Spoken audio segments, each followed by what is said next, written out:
Told you he's coming. He's here now. Can you hear us, X? Is Yeah, that I can. okay?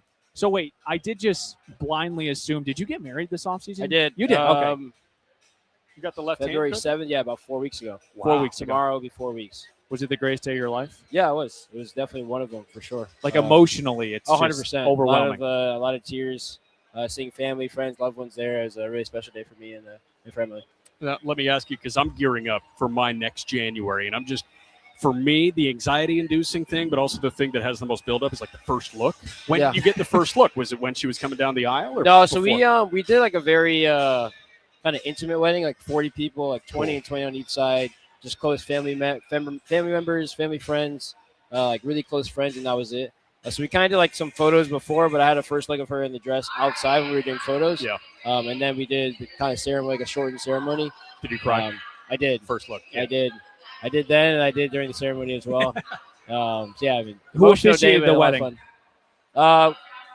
We call him my uncle, but he's like a really close family friend. We've known him for about 35 years now. They moved from New York with us to Florida, like their family. So we've known him my entire life and most of my sister's life. So yeah, really close family friend. Did you do the vows out loud? No, no, we did private vows. We just kind of thought that would be more intimate that way. It's just something for the two of us that we didn't think everyone needed to hear, and we didn't want to kind of make it that kind of wedding. No, I know it's just, tough to get through those sometimes. So that's what we did. Hey man, ring up. There you go. You guys gonna knuckle We're bump? gonna knuckle bump. Knuckle bump. Yeah. Thought we were showing the rings. No, that's it. Yeah. We could have That done too? that. I'm excited to do that with you guys Yeah, next year. That's next gonna be year. great. Go ahead, Jack. Hey, after your wedding, I assume that you went nocturnal to watch the Australian Open, right? I was watching a ton of tennis. Early rounds were easier because the time change. Last few rounds were tougher. I was tuning in when I could. Caught a lot of women's tennis this year. Oh, yeah. Because they were usually the first ones on court. So caught a lot of women's tennis. Emily's been getting more and more into tennis over the years. Cool. And my family, we're fully invested. So, it was a good tournament. A little bit sad that my guy Sinner didn't win the tournament. He got knocked out by the Joker in the semis, but great tournament nonetheless. Who are your favorite players going right now, men's and women's? Men's is Sinner. I'm a Sinner fan kind of through and through. Cool. I like Medvedev as well. I just like kind of unorthodox game, unorthodox personality. I like the way he plays. On the women's side, I picked Rybakina to win the tournament. She ended up winning it. Good for you, yeah. So women's side, I'm kind of more all over the place. I don't really have one particular. I like the way Sabalenka plays because she plays more aggressive, a little bit more on the front foot, I guess you could say. So I like watching her play, and Coco is the local talent, number 3 in the world. So rooting on Coco whenever she's playing as well. Nice, and I assume you also love Anisimova and Pagula, right? Yeah, you got to see them play in Miami. Them. How was that, man? Yeah, it was great. Being here, me and all the players. I watch so much tennis, so I've seen millions of their matches, and to get to see them, meet them in person, and kind of see what they're like a bit. It was nice. All right, the X-Man is with us now. Let's get into some baseball stuff. I talked to your manager, Clayton McCullough, and last year he told me that the word going into the season was optimism. This year it's urgency. Yeah. What do you think? Yeah, I would agree. I think it's just kind of catching what we had and running with it and growing from. There's lessons that we learned throughout the course of last year, and while it was a solid year for us, I think we all know that we have more in the tank and we have more to show and to give. And I think we're excited for the opportunity and that challenge. There's going to be higher expectations for us as a team this year, and I think we're ready for that challenge and to take it in stride.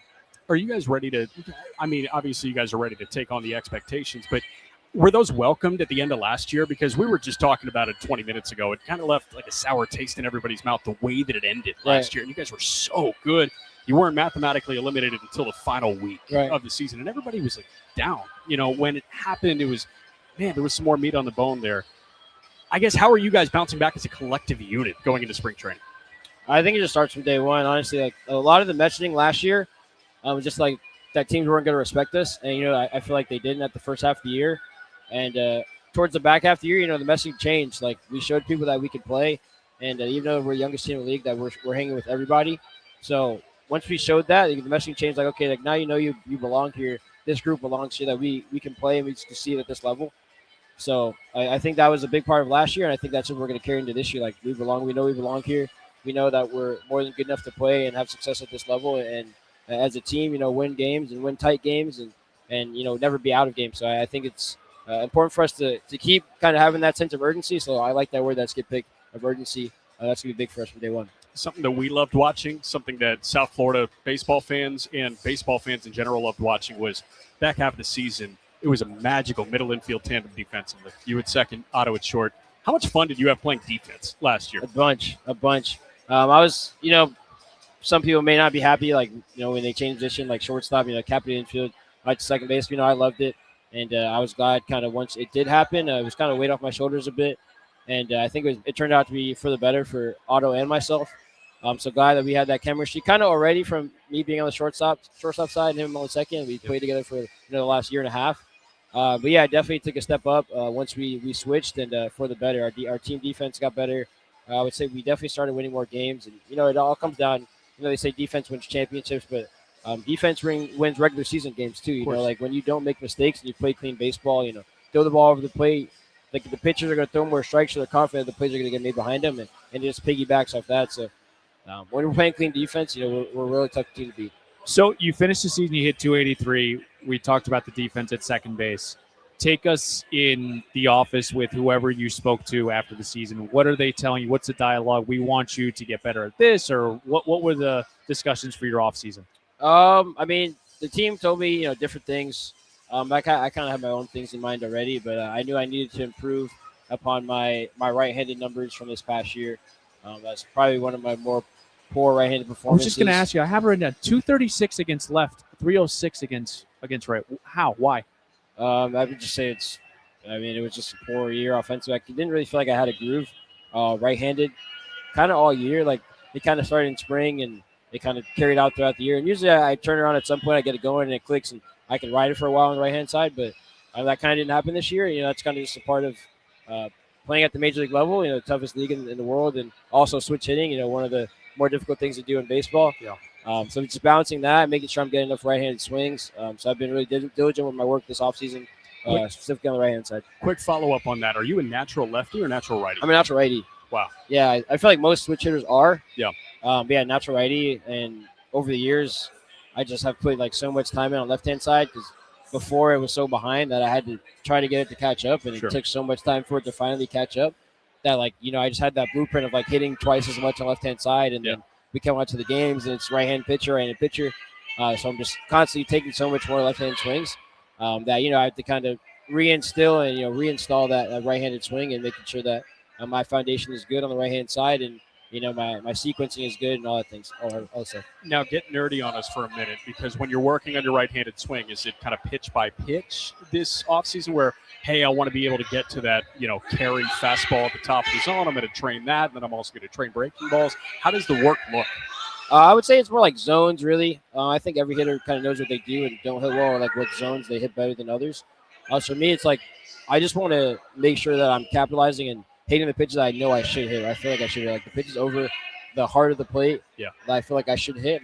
Those balls need to be moving forward and with authority, So that was a big focus of mine. Yeah. You can work on pitches on the edge, and I feel like that kind of is instincts, but you want to hit the pitches on the in the meat of the plate because that's where the damage is going to be done. That's where your hits. A lot of your hits are going to come from. That's where the mistake pitch are going to come. It's you want to capitalize on those pitches, and then the rest of them is kind of approach based or athleticism, whatever it is. So that's really what I wanted to focus on. Cool. How are we feeling about the challenge system? I love it. I love it. Yeah, I think with 2, it's going to play a bit different than it did with 3 in AAA. You got to be a bit more strategic with how you use it. You don't want to just waste it.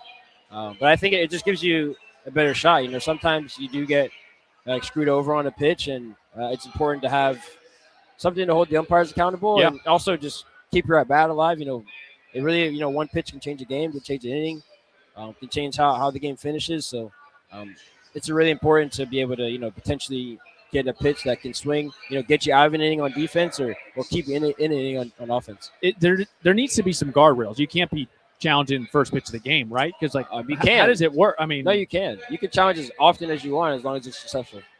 So it's cool because you're good. It's an immediate ego check too. Because if somebody's challenging bases empty second inning, it's already a 3-run game. Yeah, but you only get 2 if you screw up. Exactly. Or so then it's your ego's just out there. Yeah. It's oh man, you cost us. I'm saying it more if you do it in the first, and let's say you get it wrong, and then there was a close pitch in the 8th. It's why didn't we save? Should there be a rule fifth inning passed, I can challenge. I think with teams, You're a vet now on this team. Internally, I think you will put that in place where you say, okay, if you get one wrong, like, okay, maybe you chill out and don't challenge anymore for the rest of the game. It's like the NBA. Unless it's like blatantly obvious that it's a ball or a strike for the pitchers.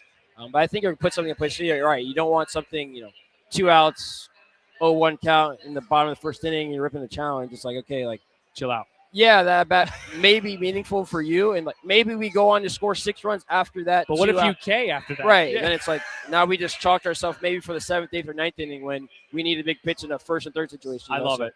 Yeah, you don't want to do that. Now let me ask you about a stolen base goal if you have one this year, because a number that was being thrown around at the beginning of the year last year was like 60, right? But obviously there were external factors that got in the way of that. Something's happened. Yeah, it's whatever. Are you setting a numerical goal for yourself, whether it comes to stolen bases or batting average or anything like that? No, I think I kind of just want to give myself the freedom to just go play. I think it's easy to put these goals out there, and they can cause pressure in your mind. You feel like if you're not on that pace, then, okay, like I can't hit that number, so now it's out the window. Sure. And I think that happened a little bit. Like I got thrown out for the first time. I was 6 for my first 6. I got thrown out for the first time.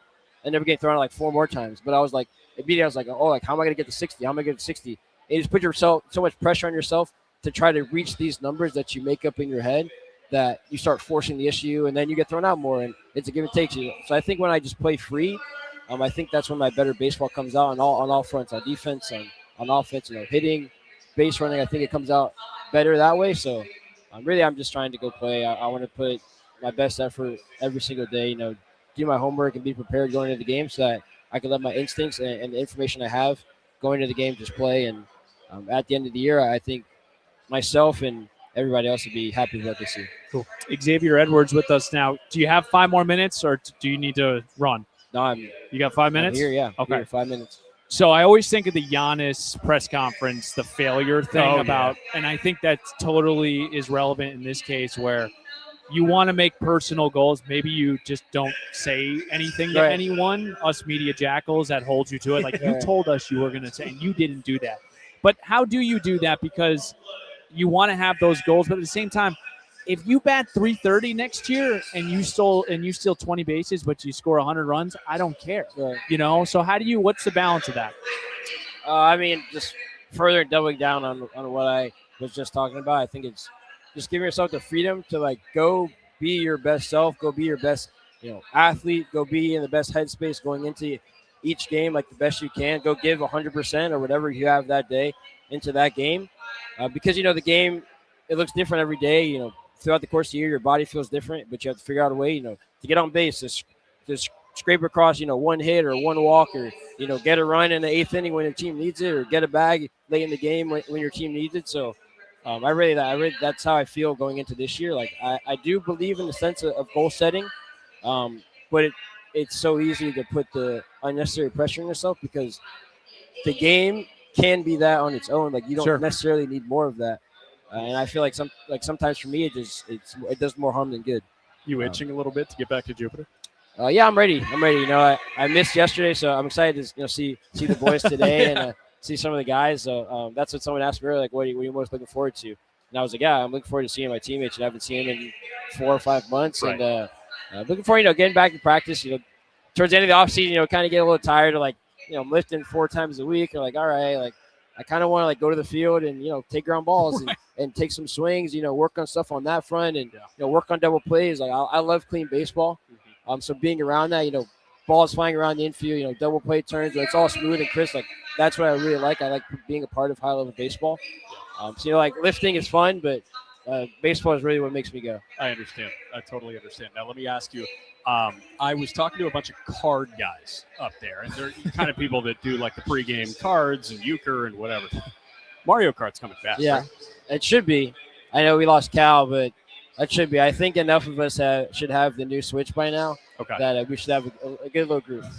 Now, are you? If we were to put together a preseason power rankings of Mario Kart players, obviously you'd put yourself one. Where do you feel like the consensus would place you? You see, that's kind of tough because we've got a lot of moving parts, so I kind of got to get a lay of the land a little bit. Yeah. I got to see what some guys got. I think, I think who still plays and who's around. I mean, Conine plays. Conine's really good. But he's really good at the old Mario Kart, like Mario Kart 8 Deluxe. He's Yeah. really good now because he has the old Switch. But it's like the Malcolm in the Middle meme. It's like the future's now. Right. Oh, man. He's got to ante up and get the new Switch and get the Mario Kart World. So I know he's a really, really good old Mario Kart player. So we'll see what his skills are like. But I'd probably rank him up there at near the top. Yeah. Stow likes to play. Cool. He's kind of there more for the vibes Yeah. than anything. Me and him usually sit next to each other on the planes, and we're playing most of the flight. So he was progressing, and he was trending in the right direction towards the end of last year. So he's sliding up the rankings for He's sure. just there for the friendship. A little more work to do, but he was putting his time in on the plane, and I can appreciate it. Good. So we'll see. So, X, I did have a question about some of your new coaches. I know Derek Showman obviously to Chicago. Pedro Guerrero's still here. Have you had some dialogue with some of your new coaches? Yeah, absolutely, a bunch.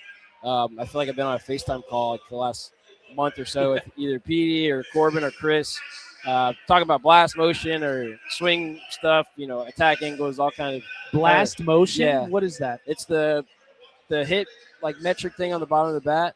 You put it on and it tells you swing metrics or swing play and attack angles, all the kind of nerdy stuff of hitting. What's your blast I've done motion? some swing of it. There's a lot of numbers there. Okay. So I can't really give you any. There's not like I'm a 90. What's your blast score?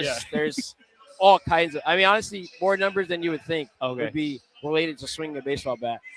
But there's a science to it. So I kind of dove into that a little bit this offseason with those guys, and they suggested it. So I followed and I took some swings with it, and analyzing, working on things just to try to improve upon the last season.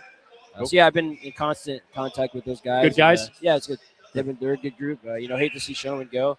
Happy for him though. A Chicago guy back home, so happy for him with the opportunity. But definitely hate to see him go. Good. I think I'm good. All right, we'll let you go, X. Thank you so much for the time, man. We'll Yeah, see you in what? A week? A week, probably, right? Yeah, a week. A week? 2 weeks until the opener against the Mets. The team at 16th is 2. full squad. First spring Report training sent day. home. Yeah. First spring training Game. game. 2 weeks. Yeah. Okay. Very good. Cool. Thank you for the time, man. Yeah. Congratulations again. Thank Getting you. married. Amazing. Thank you. And Thank you. we look forward to this season again with you. You're the best. Thank you very much for taking the time. Thank you, man.